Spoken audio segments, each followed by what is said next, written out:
Well, today is pick your pundit day. Tesla's future is obviously going to rest heavily on solving FSD. It seems to me that Tesla will become the leading auto manufacturer, regardless, with or without FSD. And that could mean 20 million cars in 2030, or that might mean 10 million cars or even fewer, but it will still be significant, and they will undoubtedly be the top player in 2030. And it'll be lots and lots of revenue, tons of revenue, probably at least 100 billion, 200 billion, 300 billion in auto revenue alone. They will also be the top player in the energy storage field, and that could be 300 billion, or maybe it's only 100 billion, maybe even less than that, but it will be a significant number, and they will probably be the top player in that category. They will also likely be selling a lot of semi trucks, and maybe that'll be 300 billion, as I've talked about before, or maybe it'll only be 100 billion, or maybe it'll even be less. But you start adding all of those together, and all of a sudden you've got what? The biggest company in the world without FSD, and probably all of those at decent margins. And we're not even counting the other things that are on the table, right? And the list keeps going on with all those other products.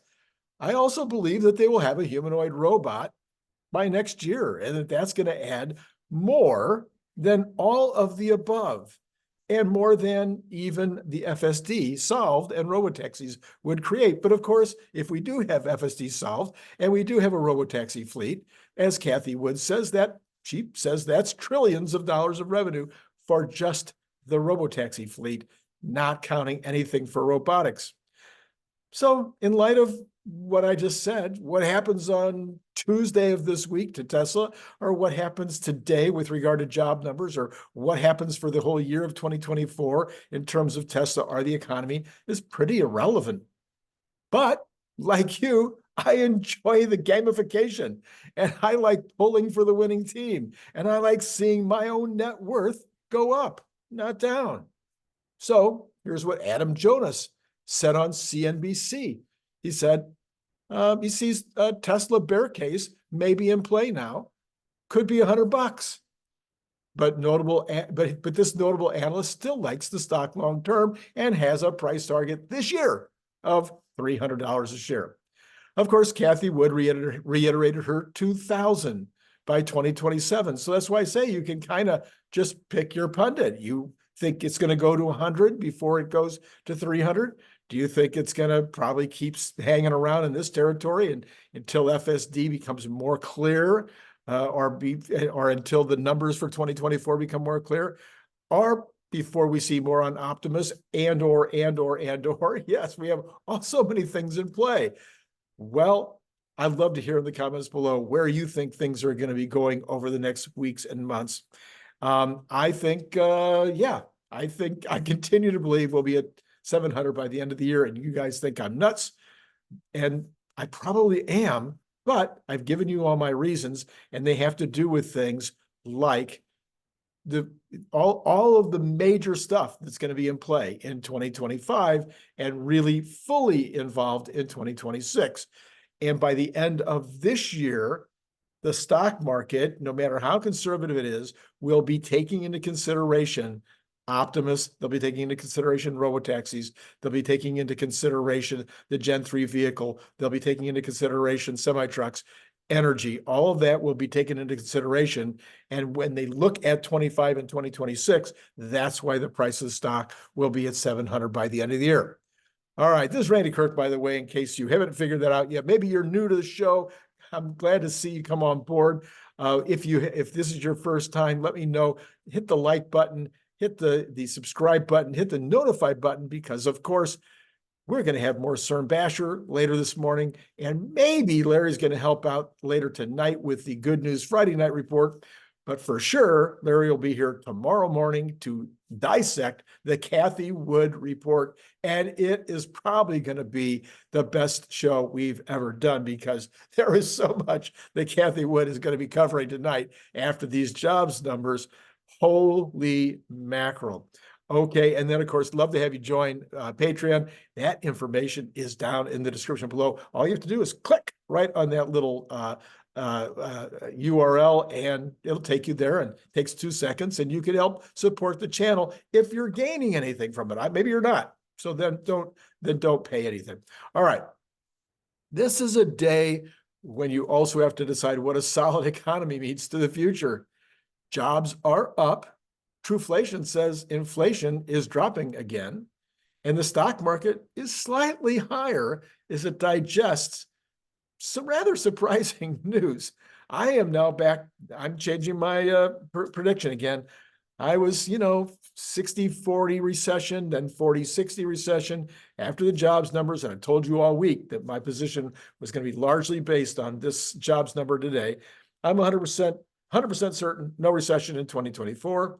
I believe that this is a productivity 1990 based, just like the 90s when productivity carried the economy the entire decade. I believe that productivity is going to carry the economy this entire decade, and it'll be 90s style, crazy, up, up, up, up. What does that mean for the stock market? Does it mean the stock market will go up, up, up like it did in the 90s? Maybe. Yeah, there'll be a little dips and doodles here and there, but no, I think it's going to be absolutely nutso, and it won't have anything to do with either of the old men who might be in office during the next 4 years. I think this one is going to be unless the Democrats get in and really clamp down on all kinds of regulations and start taxing the rich, that of course could hurt things. But other than that, I think we could look for a very good rest of the the rest of the 2020s rather. Now Tesla is going to have to adjust to the new interest rates. There's no doubt about that. The interest rates are not coming down. Based on this jobs report, based on what we're hearing from most of the rest of the economy, I think that the rest of the year, I think there's a very small chance maybe there will be this 0.25% reduction later this year. Maybe there'll be 2. Either way, it doesn't matter. It's going to be higher interest rates for longer at this point. Even if they come down 0.5 point, it's not going to help Tesla's car sales that much. So I think we have to figure that out. Does it mean buying down interest rates? Maybe. Does it mean just advertising? Maybe. Does it mean promotions and all kinds of the kind of stuff that Elon is great at, getting publicity out there? Maybe. But maybe FSD and Cybertruck in 2024 will be enough to really get the cars sold. So Truflation's dropped their estimate down to now 1.83. That's pretty amazing. It's down a lot over the last couple of weeks. We'll see whether or not that's true. It's kind of surprising given what we're seeing in the commodities area, in particular oil, gasoline, gold, silver, etc. But maybe they're right. We'll continue to watch how that plays out over the next couple of weeks. All right, let's talk about the job numbers. The headline number came in very hot at 303,000. But let's take a look at the things that I said all week, what I consider to be important. Here's the things I think are important. In March, average hourly earnings for all employees on private non-farm payrolls increased by 12 cents or 0.3% to 34.69. That has been what has been happening all year long. It's been averaging around that 0.3. So we have a total of 4.1% year over year. So that is I think that's acceptable. It's a little hot for the Fed, but not really hot for the Fed. But I think they'd like to see it be at 3% instead of 4%. But I don't think this is going to drive them crazy. Non-supervisory employees edged up by 7 cents or 0.2% to 29.79.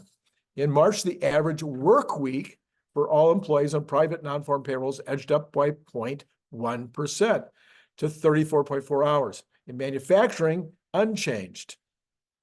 Overtime edged down by 1 hour to 2.9 hours.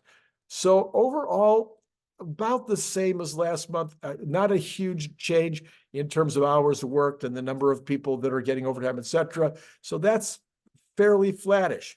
Said also that the change in non-farm payroll employment for January was revised up by 27,000, revised up. So that's the first time we've had a revision up in very many months. It was revised up by 27,000. The change from February was revised down, but only by 5,000. So again, we talked about this. These revisions have been 120,000 down, 220,000, huge numbers going down. We're not getting that this month. That is very positive information. Not only that it's not going down, but that trend has now been broken. And that means the unemployment rate now sits at 3.8%, and the number of unemployed people at 6.4 million, changing little from March. This is a break from that steady climb that we've seen from 3.4 to 3.9. Now we go back to 3.8, another good number. Now the number of long-term unemployed was pretty much unchanged in March. The labor force participation rate at 62.7 and the employment population ratio at 60.3 were also little changed. The number of people employed part-time was also little changed. So we have a very flat month with regard to all of the things that I said would be important to me, in particular, the number of changes to the previous 2 months. And we have an unemployment rate dropping a bit down rather than going up. These are the reasons why I've now changed my analysis for the rest of this year to no recession. It's almost impossible at this point to have a recession. From MoneyWise, with $9 trillion in assets under management and one of the most popular index funds in its arsenal, BlackRock has unique insight into the state of the economy. This is why optimism from the world's biggest asset manager is noteworthy. So Mr. Fink says we have a better texture on the market through our ETF platform and global network. He acknowledges there are headwinds, specifically related to geopolitical tensions in the Middle East and sticky inflation, but he says he's growing increasingly optimistic about long-term trends that overlap to create unique opportunities for investors. Consequently, he believes investors with the right risk appetite should be at least 80% in equities, perhaps 100% if they can handle it. That is not investment advice. But that is pretty interesting coming from Larry Fink this morning.